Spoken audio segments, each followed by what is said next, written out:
Good afternoon, everybody. Dr. Ivy Jones here.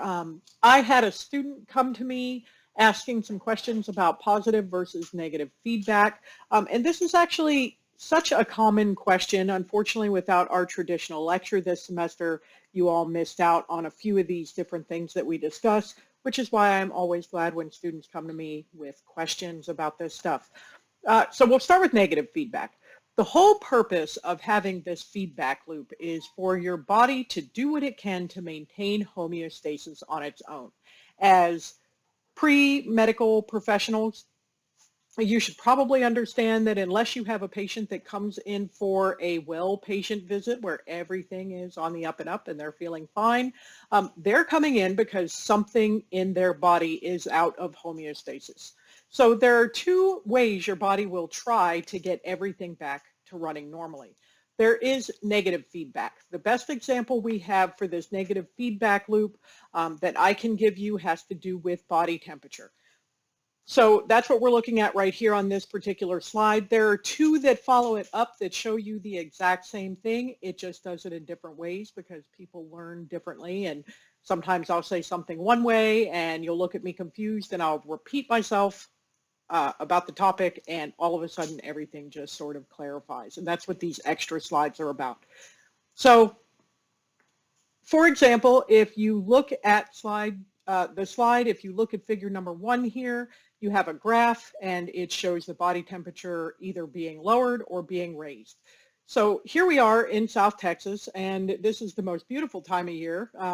It is almost December and we are still outside in t-shirts and shorts.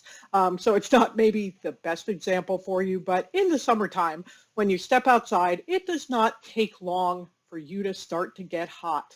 Well, we know that the human body temperature, the normal homeostatic temperature is somewhere around 98 degrees. We're not going to talk about 98.6 because that is no longer a standard. However, somewhere around 98 degrees, you start to get too hot. What does your body do? It starts to sweat. The reason for the sweat is to create the opportunity for evaporative cooling. So if a little bit of breeze wicks across your body while you're sweating, it will help cool you off. That is your body trying to take your temperature from here and bring it back down to normal. So say you've been outside, you're doing yard work, it's 105 degrees, you come back inside, you are covered in sweat, and you stand in front of an air conditioner. What's going to happen is for that first few seconds, it's going to feel absolutely amazing. And then after that, what happens? You realize you're starting to get really cold and you start to shiver because your body has dipped down below that homeostatic level and there has been a signal sent from your brain saying, hey, we need to warm back up. So your muscles start to contract. It causes that shivering motion, which is meant to, to use up ATP. And as we know, energy equals heat. We talked about that in one of our lessons earlier in the semester. And the whole point is to bring your body back up to homeostasis. So negative feedback makes these micro adjustments on either side. If you're too hot, it does what it can to cool you down. If you're too cold, your body does what it can to warm you up. Now, where the confusion tends to come in is the positive feedback loop.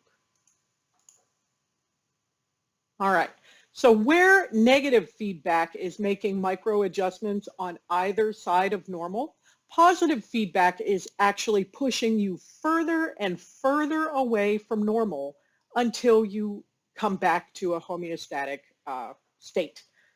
It's a little bit confusing when it's said that way, but if you think about childbirth, so in childbirth, in order to deliver a baby, your body goes into this positive feedback loop. So it's making the deviation away from normal further and further. So you wind up, when it is time to deliver a baby, your body gives you this giant dose of a hormone that causes contractions. The uterus starts to contract, and the whole purpose of that is to literally start to push the baby out of mom's body, right? So you get your first set of contractions. That's not enough. Your body goes, oh, this is not solving the problem. So it gives you an even larger dose of this hormone, and your uterus starts to squeeze even harder. and you will continue getting larger and larger doses until your body has reached homeostasis again, i.e. you actually delivered the baby. So that's the difference between positive and negative feedback, where negative feedback is making micro adjustments, positive feedback is deviating further and further away. I hope that that helped clarify that for you. As usual, if you have any additional questions, you can always send me an email. I'm going to make another 3 or 4 tiny little micro videos like this today over different topics. Hopefully it will stimulate some thoughts that you have, and I'll get some more emails and I can help you guys out as much as possible.